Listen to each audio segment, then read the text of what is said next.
नमस्ते दोस्तों, आशा करता हूँ आप सभी अच्छे होंगे। आज आपका फिर से स्वागत है जीके एंड जिस चैनल व सीपी रावत में। तो आज हम इस वीडियो में दोस्तों पीएच मान के बारे में बात करने वाले हैं कि पीएच स्केल पर किसका मान कितना होता है। तो दोस्तों किस पदार्थ का मान कितना होता है इसके बारे में हम बात करने वाले हैं। अगर आप लाइक करना चाहो तो अगर अच्छी लगे तो लाइक कर देना, अगर नहीं करना चाहो तो कोई दिक्कत नहीं है।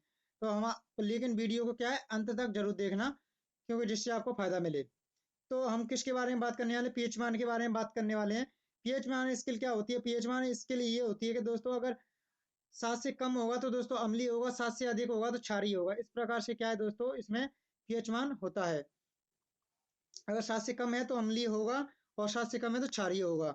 इस प्रकार से क्या है दोस्तों, ये अब आगे बढ़ते हैं हम कि किसका मान कितना होता है। अब ये देखते हुए आगे चलते हैं। तो इसमें दिया जा रहा है जल का पीएच मान। जल का पीएच मान कितना होता है? तो जल का पीएच मान हो जाता है अपना, जल का पीएच मान कितना हो जाता है? 7 हो जाता है। दूध का पीएच मान कितना होता है? दूध का पीएच मान होता है 6.4 होता है। कितना होता है? 6.4 होता है। सिरके का पीएच मान कितना होता है? तो 3 होता है। सिरके का पीएच मान कितना होता है? 3 होता है। क्योंकि हम इसको ऐसे भी याद रख सकते हैं कि सिरके कितने भाग होते हैं? 3 भाग होते हैं। तो सिरके का पीएच मान कितना होता है? 3 होता है। आगे बढ़ते हुए हम मानव रक्त का पीएच मान कितना होता है? 7.4 होता है। कितना होता है दोस्तों? 7.4 होता है। आगे बढ़ते हैं कि अगले क्वेश्चन के ये अगले क्या दिया गया है? अगला दिया गया है नींबू का पीएच मान कितना होता है? तो नींबू का पीएच मान होता है 2.4। कितना होता है? नींबू का पीएच मान 2.4 होता है। नींबू का पीएच मान कितना होता है? 2.4 होता है। आगे क्या दिया है? NaCl यानी नमक का पीएच मान कितना होता है? 7 होता है। कितना होता है? 7 होता है। नमक का 7 होता है। NaCl नमक का 7 होता है। शराब का पीएच मान कितना होता है? 2.8 होता है। कितना होता है दोस्तों? 2.8 होता है। मानव मूत्र का पीएच मान कितना होता है? मानव मूत्र का पीएच मान होता है 4.8 8.4। 8.4 से मतलब 4.8 से 8.4 तक इसका पीएच मान होता है। आगे आगे दिया गया है कि आगे क्या दिया गया है? आगे दिया है समुद्री जल का पीएच मान कितना होता है? तो समुद्री जल का पीएच मान कितना होता है? तो समुद्री जल का पीएच मान होता है 8.5। कितना होता है? 8.5 जो समुद्री जल का पीएच मान होता है। आंसू का पीएच मान कितना होता है? तो आंसू का पीएच मान होता है 7.4 यानी 7.4 होता है। कितना होता है? 7.4 होता है। आगे क्या दिया गया है? मानव लार का पीएच मान कितना होता है? तो 6.5 से 7.5 होता है। कितना होता है? 6.5 से 7.5 तक होता है पीएच मान पूछा जाए तो। अब आगे बढ़ते हुए अगले अगले देखते हैं कि अगला क्या दिया गया है। अगला दिया गया है HCl यानी हाइड्रोक्लोरिक अम्ल। हाइड्रोक्लोरिक अम्ल का कितना होता है दोस्तों? तो देखते हैं। हाइड्रोक्लोरिक अम्ल का हो जाता है पीएच मान 0। कितना हो जाता है? 0 हो जाता है ना। इसका इतना बहुत ही अम्लीय होता है। हाइड्रोक्लोरिक क्या होता है? बहुत ही अम्लीय होता है। और दूसरा क्या दिया गया है? H2SO4 ये होता है सल्फ्यूरिक अम्ल का। तो सल्फ्यूरिक अम्ल का होता है 1.0। कितना होता है? 1.0 हो जाता है। और दूसरा ये अगला क्या दिया है? सेव और सोडा का पीएच मान होता है। सेव और सोडा का पीएच मान होता है 3.0 यानी 3 होता है। क्या होता है? 3 होता है। अचार का पीएच मान क्या क्या होता है? तो अचार का पीएच मान होता है 3.5 से 3.9 तक होता है। कितना होता है? 3.5 से 3.9 तक होता है। टमाटर का पीएच मान कितना होता है? 4.5 होता है। टमाटर का पीएच मान कितना होता है? 4.5 होता है। टमाटर का पीएच मान कितना होता है? 4.5 होता है। आगे बढ़ते हैं कि अगला क्या दिया है। अगला दिया है केले का पीएच मान कितना होता है? तो केले का दोस्तों केले का देखते हैं कितना होता है पीएच मान। केले का हो जाता है 4.5 से 5.2 हो जाता है। 4.5 से 4.2 4.5 से 5.2 हो जाता है। एसिड वर्षा का पीएच मान कितना होता है? तो 5.0 हो जाता है।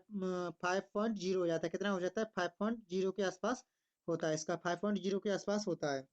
रोटी रोटी का पीएच मान कितना होता है? रोटी का पीएच मान होता है 5.3।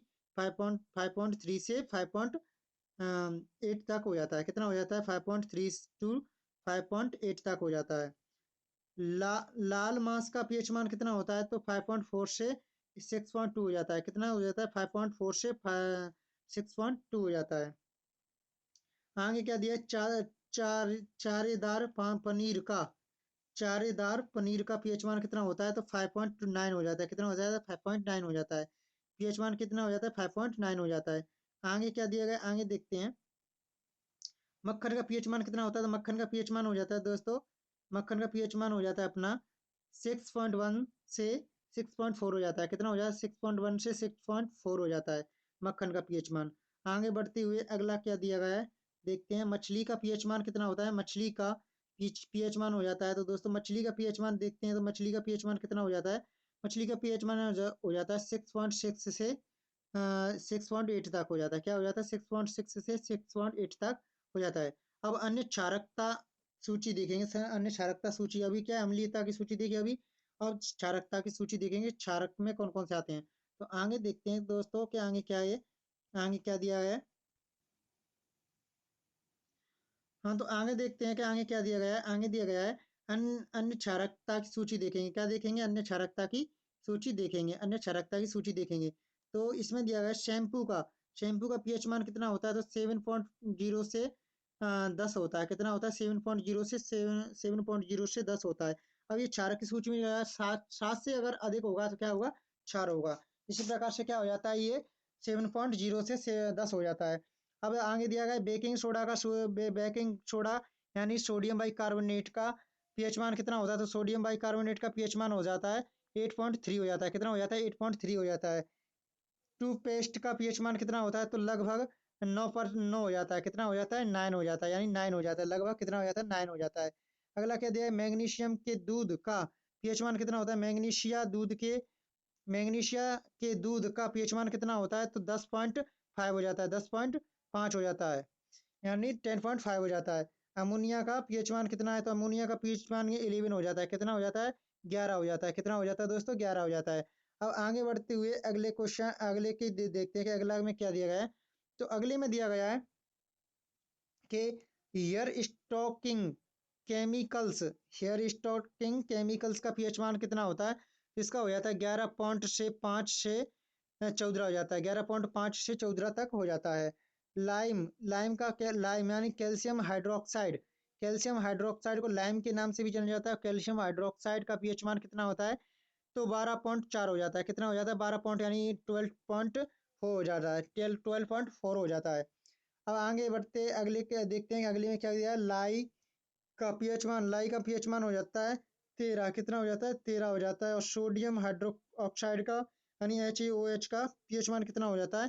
तो 14 हो जाता है। कितना हो जाता है? 14 हो जाता है, हाईएस्ट। इस प्रकार से हमारे सभी क्वेश्चन खत्म हो जाते हैं, मतलब सभी पीएच मान खत्म हो जाते हैं। बहुत सारे और भी पीएच मान होंगे, लेकिन ये क्या मुख्यतः क्वेश्चनों में पूछे जाते हैं।